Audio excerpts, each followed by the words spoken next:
nature's great vessel skillfully navigating through time, with your wise, ageless skipper at the helm. And we, your modest and wearying crew, not fully grasping the reason for our voyage, not realizing that the journey creates us, that we become the frontiers we cross, unaware that the strait never sleeps.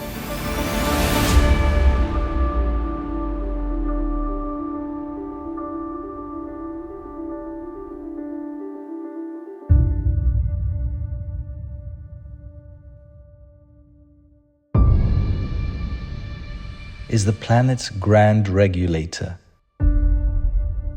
the great climatic stabilizer. Because water has no fixed home. It must endlessly flow to keep our planet alive.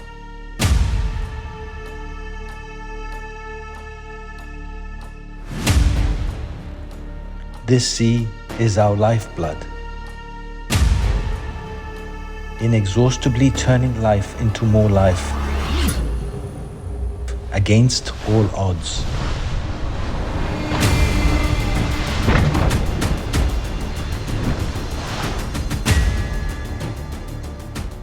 The Strait of Gibraltar, a narrow ribbon of water where two continents meet, a crossroads teeming with life.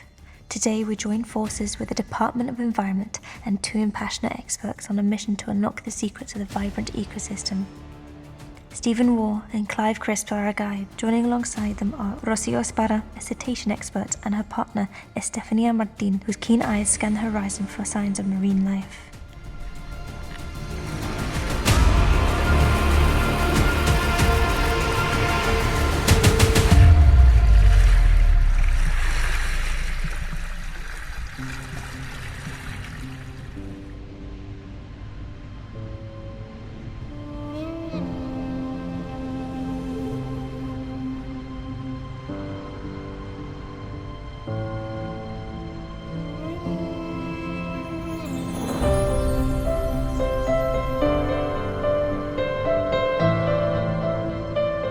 Today we're going out on our research vessel Storm Petrel, and what we're going to do is we're going to do predetermined routes within BGCW.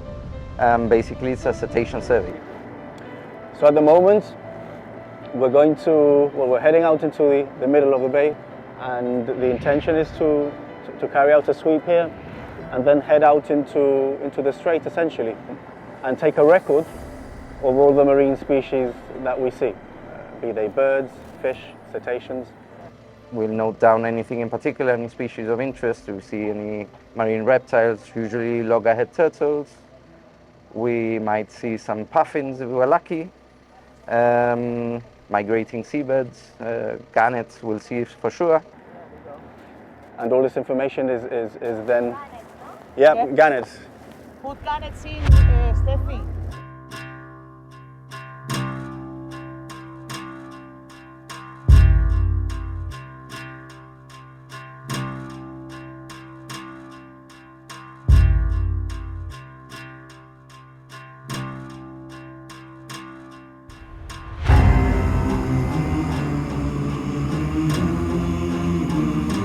This is a routine survey for the team, but every trip is unique. We are monitoring the health of the strait, keeping tabs on cetaceans and birds, ensuring their safe passage.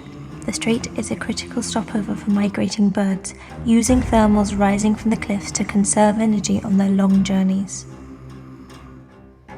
Hundreds of thousands of birds pass through here every year. The strait is a vital link in their global network. Their journeys are epic sagas, spanning continents and defying unimaginable odds. From the icy plains of Scandinavia to the sun-drenched savannas of Africa, they navigate treacherous skies, battling wind, weather, and even predators. The Strait of Gibraltar, a narrow slither of water, serves as a crucial stopover in their incredible odyssey. Creo que son Balearic. Sheer waters, Clive. Slow down, they're rafting to your left. They're Balearics. Balearic sheer waters. No, gulls. Yeah, black-headed gulls. And the balearics have taken off. 1, 2, 3. I've got 4 balearics.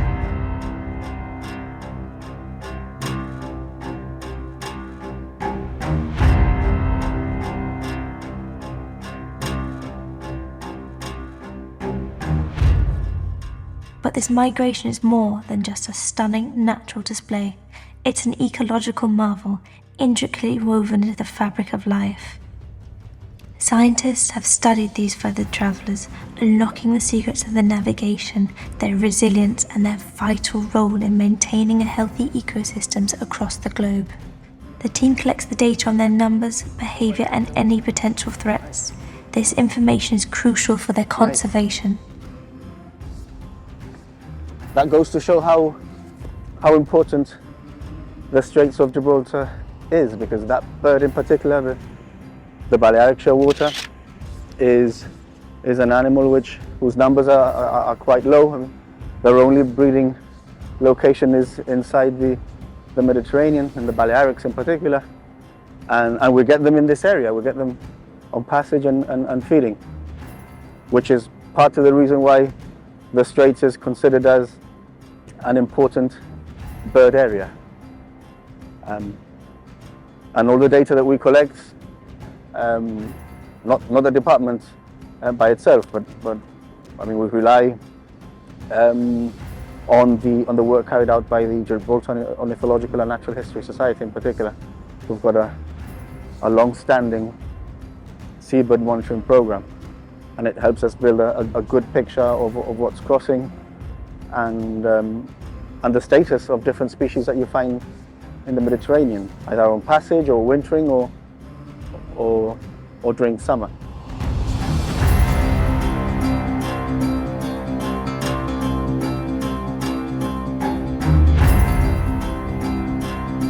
The survey continues, meticulously recording their observations. Every detail, from dolphin blowholes to bird calls, adds to the tapestry of the life in the strait.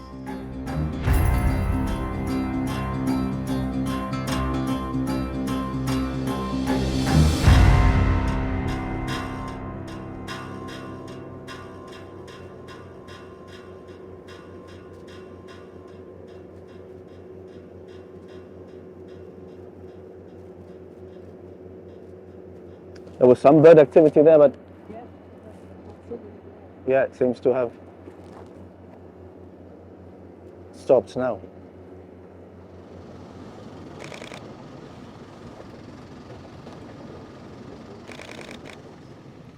By understanding and appreciating the vital role that cetaceans play in the Strait of Gibraltar, we can work towards their continued presence for generations to come. So we'll take down, we'll try to photograph as many as we can. For fin photo ID, it's like their fingerprint, so you can relate from one survey to another. The way to recognize, for example, dolphins, apart from other markings that they can present on their body, that they are permanent, is basically by the dorsal fins. The dorsal fins, they present, some of them, not all of them, but in adults, they present this type of nicks. Sometimes the bigger, smaller, the higher, the lower.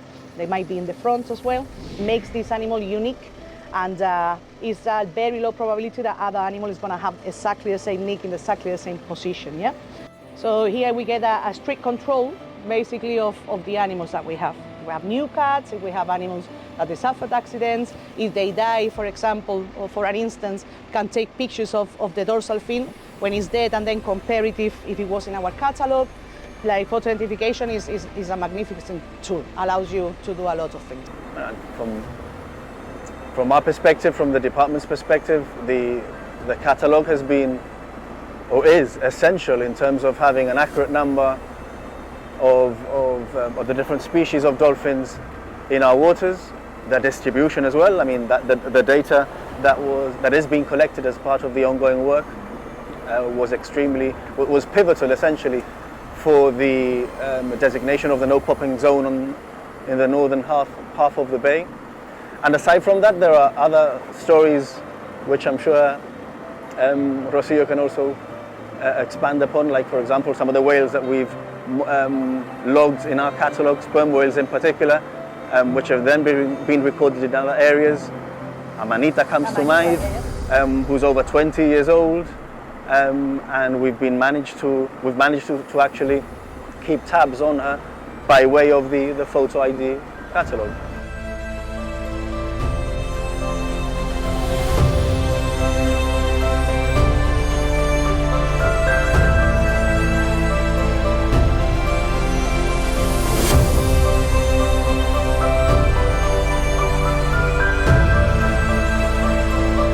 As we explore your depths, we need to pause to see.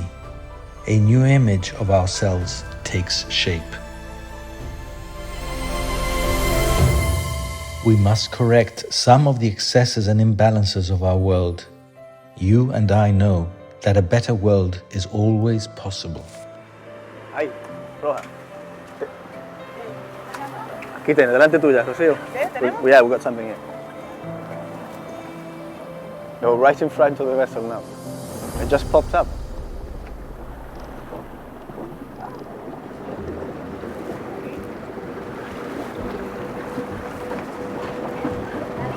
¡Ah, aquí estamos! Venga, ¿quieres que tú metes los datos? ¡Está Billy! ¡Qué bueno! ¡Está Billy!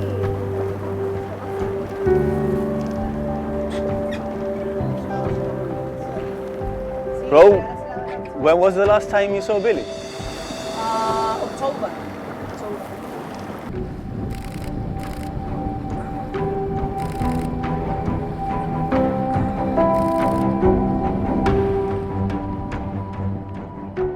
And this is Billy. This is a bottlenose dolphin that appeared in this area in 2006, being a juvenile.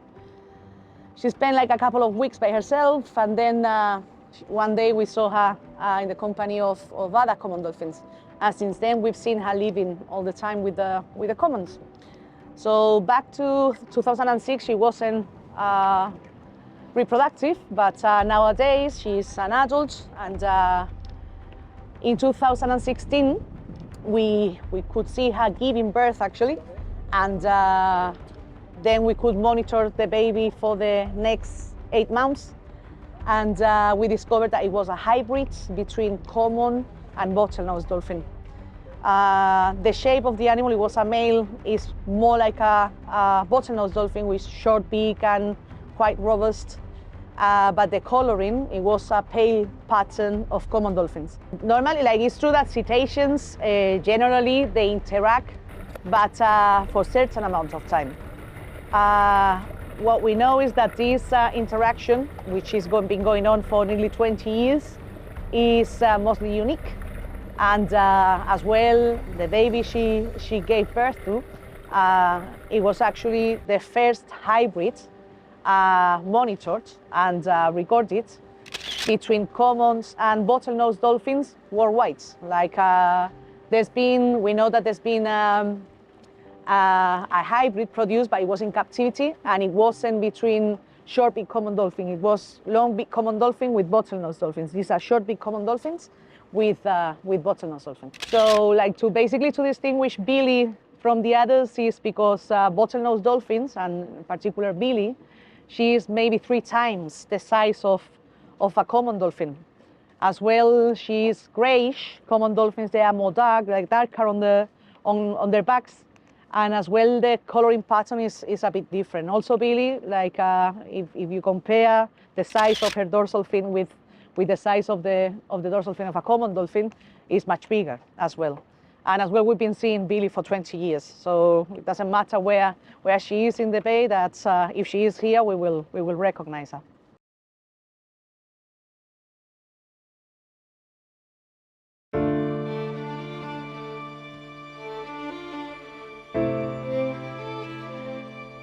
Across the planet, the abyssal wanderings of unseen currents, weaving all sea and ocean waters into one body. Of myriad interwoven moving parts.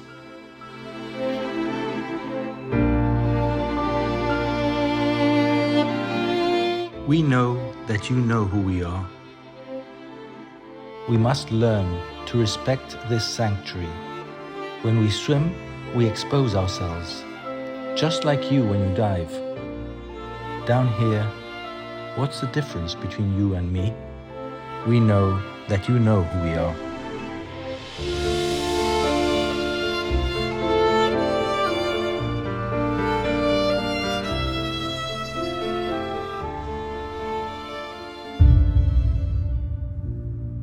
And hopefully, let's see, fingers crossed, we'll see some whales, for at least one.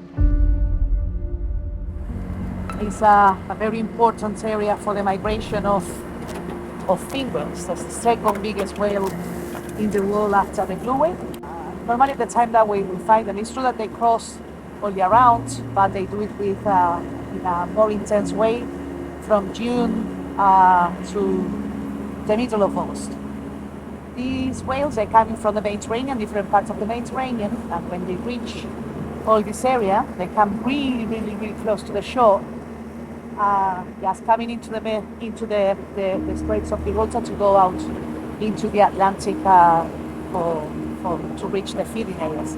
And the use of drones in particular, we've managed to capture some excellent footage of how of the different threats and pressures on these animals, and how, for example, fin whales, when moving out into the straits, will change their course when there's a large ship in the vicinity, for example. And it's important to note that, you know, collisions with large vessels in particular is one of the main threats for these animals in the Mediterranean and in the wider Northeast Atlantic.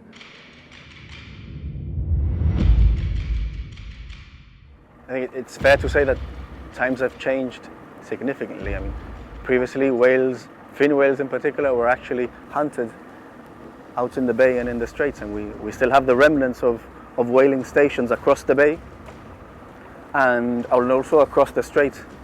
And the numbers that were being hunted or harvested, like they used to say. I mean, Rocio can probably expand on that, no?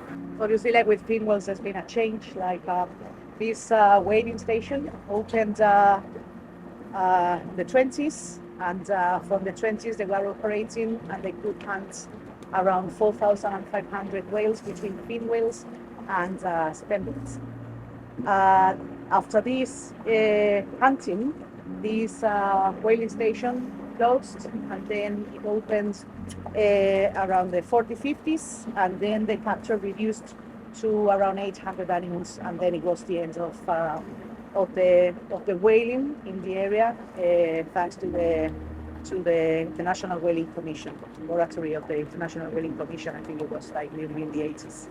So taking in consideration that around 4,000 whales were hunted in the area, plus the Gulf of Cadiz and the northwest coast of Africa, and basically spoiled what it was considered a reproductive population.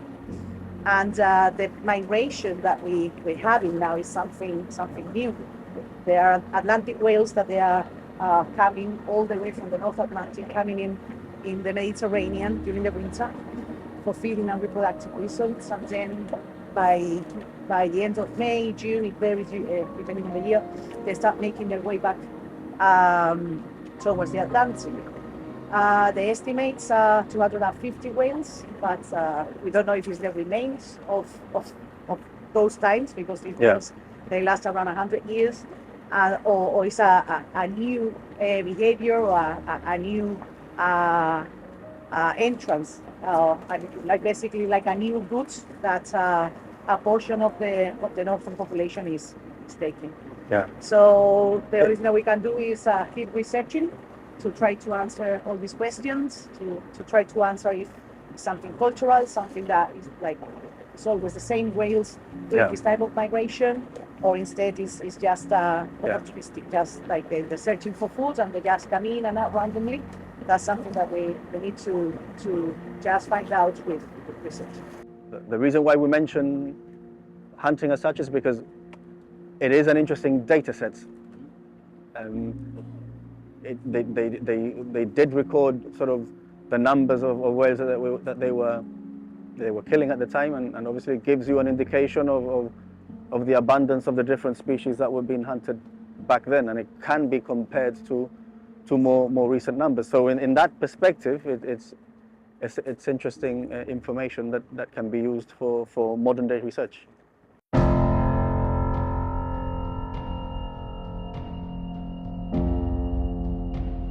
The resilient sea strives hard to heal, to turn its wounds into new life. So often torn to pieces to continue to be whole, this world trips itself in our footsteps, misses heartbeats in our pulse. This sea so desperately needs to be cared for.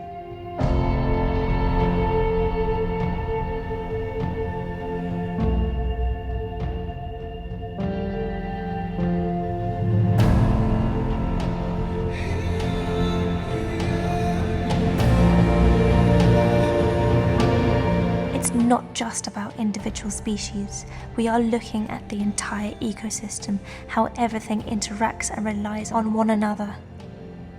It is more than just a job, it is a responsibility, a privilege to be the guardians of this incredible place.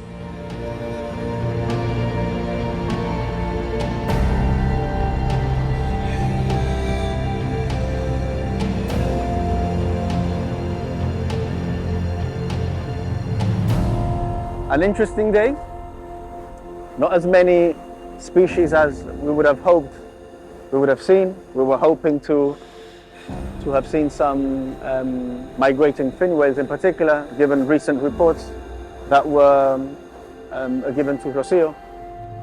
But having said that, I mean, a day out at sea is always great, especially with this weather.